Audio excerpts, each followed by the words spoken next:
So the idea originated when Tim Liu, my co-founder, and I working together as benchmates in Jim Collins' lab, and we were working on the remodeling of bacteriophages, which is the little bioparticle that we use to make our magical test work, if you will. Our aspiration always has been, we must have an impact on the human condition, on the population as a whole. That is why both Tim and myself ended up in biotechnology and biosciences, biomedicine, because we want to change the world for the better and alleviate a little bit of the morbidity and mortality that exists in the world.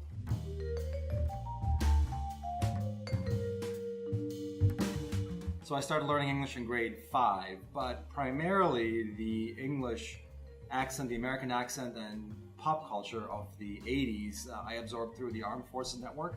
I was born in Berlin, and they broadcast cartoons on Saturday and Sunday, and I'm not ashamed to say that I'm a huge Transformers and G.I. Joe and Thundercats fan. So learned all of that and a lot of the English and American back and forth in idioms through that particular channel. I managed to actually land a semester abroad in 2001 at MIT here in Boston, and I fell in love. I fell in love with the city of Cambridge, with the city of Boston, with the United States, and with the spirit of entrepreneurialism that permeated specifically the campus, but also the overall ecosystem that exists here in Boston.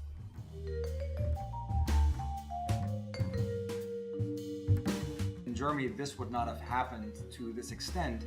Reason being that no risk capital manager, the German term for venture capitalist, would actually take a risk on a not yet graduated PhD student.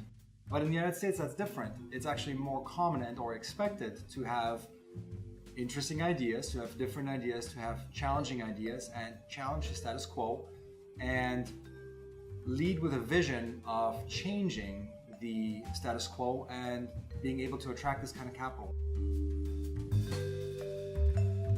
America, as a nation of immigrants, which sometimes is forgotten, but everybody here is an immigrant to some degree, has this unique status in the world that opportunity is generally more accessible than it might be in the home countries of where people come from. So that is the single differentiating factor, I believe, that America has versus many other countries. Always had, because it is the land of opportunity. And that makes it a wonderful home, inclusive home for immigrants and their families.